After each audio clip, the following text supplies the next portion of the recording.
గాంధీ భవన్లో మంత్రి దామోదర్ రాజనరసింహ కార్యకర్తలతో ముఖాముఖి కార్యక్రమం నిర్వహించారు. ఈ సమావేశం ద్వారా కార్యకర్తల సమస్యలు డైరెక్ట్ గా చెప్పుకునే అవకాశం ఏ ప్రభుత్వం కల్పించలేదని కార్యకర్తలు చెబుతున్నారు. కాంగ్రెస్ మొదటి నుంచి కార్యకర్తలను ఎక్కువ ప్రాధాన్యత ఇస్తుందని కాంగ్రెస్ నేత ఇందిరా సోబన్ తెలిపారు. ఈ ముఖాముఖితో పార్టీకి కార్యకర్తలు మరింత దగ్గరవుతారంటున్న కాంగ్రెస్ సీనియర్ నాయకురాలు ఇందిరా సోబన్తో మా ప్రతినిధి సుజాత ఫేస్ టు ఫేస్. ప్రజా సమస్యలు తీర్చబడతాయి.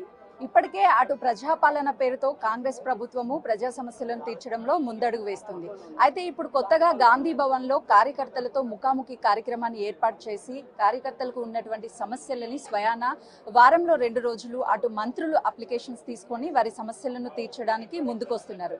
అయితే ఇప్పటికే గాంధీ భవన్ లో ఏర్పాటు చేసినటువంటి కార్యకర్తల ముఖాముఖి కార్యక్రమానికి విశేష స్పందన వచ్చింది. కార్యకర్తలు పెద్ద ఎత్తున పాల్గొని వాళ్ళ అప్లికేషన్స్ ని తమ సమస్యలను అయితే మాత్రము ప్రస్తుతం ఈ రోజు మొదటి రోజు జరిగినటువంటి ఈ కార్యకర్తల ముఖాముఖి కార్యక్రమానికి అటు మంత్రి దామోదర్ రాజనరసింహతో పాటు కొత్తగా పిసిసి బాధ్యతలు చేపట్టినటువంటి మహేష్ కుమార్ గౌడ్ ఆధ్వర్యంలో అప్లికేషన్ తీసుకుంటున్నారు. అయితే పెద్ద సంఖ్యలో అటు కాంగ్రెస్ సీనియర్ నాయకులు కూడా ఇక్కడికి చేరుకుంటున్నటువంటి పరిస్థితి ఉంది. ప్రస్తుతం ఇందిరా శోభన్ గారు ఉన్నారు.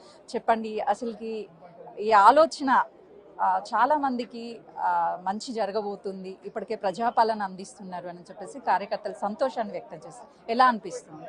సో నిత్యము రద్దీగా ఉండి బిజీగా ఉండేటువంటి మంత్రులకి ఇవాళ పార్టీకి సంబంధించినటువంటి కార్యకర్తలు పార్టీ గెలవాలని గ్రౌండ్ స్థాయిలో క్షేత్రస్థాయిలో చాలా మందికి చాలా చెప్పుంటారు. వాళ్ళకి సమస్య వచ్చినప్పుడు ఆ పరిష్కార దిశకు అడుగులు వేయాలని అనుకున్నప్పుడు ఇవాళ వీటన్నింటికీ కూడా అంటే పార్టీకి ప్రభుత్వానికి కార్యకర్తకి లీడర్కి ప్రభుత్వంలో ఉన్నటువంటి పెద్దలకి ఒక మంచి కనెక్టివిటీ అనుబంధాన్ని ఏర్పడడం కోసము ఈ వేదిక చాలా ఉపయోగపడుతుంది.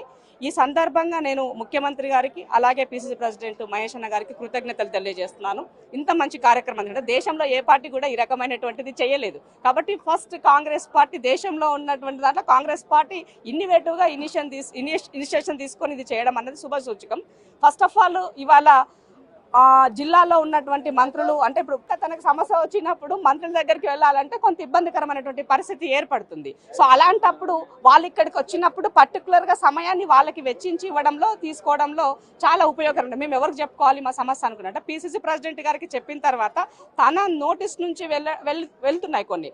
అలా కాకుండా డైరెక్ట్గా మంత్రి గారిని కలిసినప్పుడు ఇంకా హ్యాపీ కదా. సో సమస్యకు పరిష్కారం దొరుకుతుందా సెకండరీ, అట్లీస్ట్ నా మాట విన్నారు అనేది వాళ్ళకి ఊరటనిస్తుంది. సో ఆ రకంగా ఇది చాలా బెటర్మెంట్ గా ఉంది. దాంట్లో భాగంగానే వాళ్ళ first day health minister Damodar Rajanarasimha గారు రావడము, ఎందుకంటే ఒక సీనియర్ కాంగ్రెస్ పర్సన్ గా తన లైఫ్ అంతా అంటే మొదటి నుంచి ఒక 40 సంవత్సరాల కాంగ్రెస్ పార్టీలో ఒక రియల్ కాంగ్రెస్ వర్కర్ గా తను ఉన్నటువంటి దాంట్లో ఎవరు ఏంటి అని ఎవరి సమస్యలు ఏంటి అని ఐడెంటిటీ చేయడంలో కూడా తను నిమగ్నమైనటువంటి నేపథ్యంలో ఫస్ట్ డే అన్న రావడము, ఇంతమంది వచ్చి తనకి అప్లికేషన్స్ ఇవ్వడము కలిసి చేయడం అనేది చాలా సంతోషపడాల్సిన విషయం. మీరు సంక్షేమ పథకాలని అమలు చేస్తున్నామని మీరు అంటున్నారు.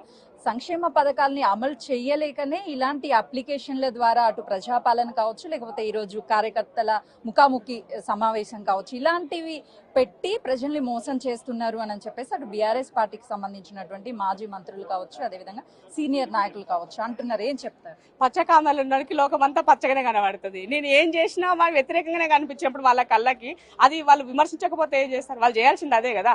ఇప్పుడు కేటీఆర్ పొద్దున్న లేసా మాట్లాడుతున్నారు. కేటీఆర్ మాట్లాడే ప్రతి విషయాన్ని ఆయన ఒక్కసారి ఇట్లా వెనుకకు చూసుకుంటే ఆ సమస్య నీ ద్వారానే కదా ఉద్భవించింది. నీ వీపు నీకు కనబడతలేదు, పక్కోడు చెప్తున్నాడు నీ వీపు ఇట్లుందిరా, నువ్వు ఇట్లా చేసావు, నీ చేసిన తప్పులని నేను రెక్టిఫై చేస్తున్నాను ముఖ్యమంత్రి గారు చెప్తున్నారు. అది డైజెస్ట్ అవుతలేదు ఆయనకి. అది డైజెస్ట్ కాక ఇలాంటి చౌకబారు స్టేట్మెంట్లు చేస్తున్నారు. నిజంగానే సమస్యలకి మీరు కనుక సమస్యలు సృష్టించకుండా 10 సంవత్సరాల కాలంలో ప్రజలకు బ్రహ్మాండమైనటువంటి పాలన మీరు అందించుంటే ఇంతమంది ఎందుకు లైన్ నిలబడతారు? ప్రజా దర్బార్లో రోజు మంగళవారం శుక్రవారం ఎందుకు ప్రజలు ఉంటున్నారు? ఆలోచించండి. మీరు ఎవరు ఏ సమస్య వచ్చినా అక్కడికి వెళ్ళి మీ అప్లికేషన్ పెట్టుకోండి అని చెప్తున్నారు. అక్కడ అఫీషియల్స్ కూర్చుంటున్నారు, సమస్యను రెక్టిఫై చేస్తున్నారు. సో మరి అలాంటప్పుడు ఇంకా ప్రాబ్లం ఏంటి? మీ మొహాలకి ఎన్నడైనా ఒక సమస్య విన్నారా? ఇవాళ కాదు, ముందు నుంచి కూడా కాంగ్రెస్ అంటే ఒక డెమోక్రటిక్ గా ఉంటుంది అన్నది మెయిన్ గా మనం చెప్పాల్సిన అవసరం. చూస్తున్నాం కదా. అయితే ఏదైతే ఇక్కడ ఆ కార్యకర్తల ముఖాముఖి కార్యక్రమాన్ని ఏర్పాటు చేశారో ఈ ఏర్పాటు పట్ల అటు కార్యకర్తలు పెద్ద ఎత్తున తమ అప్లికేషన్లు తీసుకొచ్చారు. గత ప్రభుత్వాలు ఎప్పుడు చేయని విధంగా అటు కార్యకర్తల్ని కాపాడుకోవాల్సినటువంటి బాధ్యత అనేది పార్టీకి ఉంటుంది. ఎప్పుడైతే పార్టీ మంత్రులు కావచ్చు, అదేవిధంగా ముఖ్యమంత్రి కావచ్చు, క్యాడర్ ని కలుపుకుంటూ పోతారో అప్పుడే పార్టీ పటిష్టమవుతుంది అని చెప్తున్నారు. మొత్తానికైతే ఇలా గాంధీ భవన్ లో ఒక పండగ వాతావరణం కనిపించడం సంతోషంగా ఉంది అని చెప్పేసి ఇందిరా శోభన్ చెప్తున్నారు. కెమెరామెన్ వంశీతో సుజాత, గాంధీ భవన్.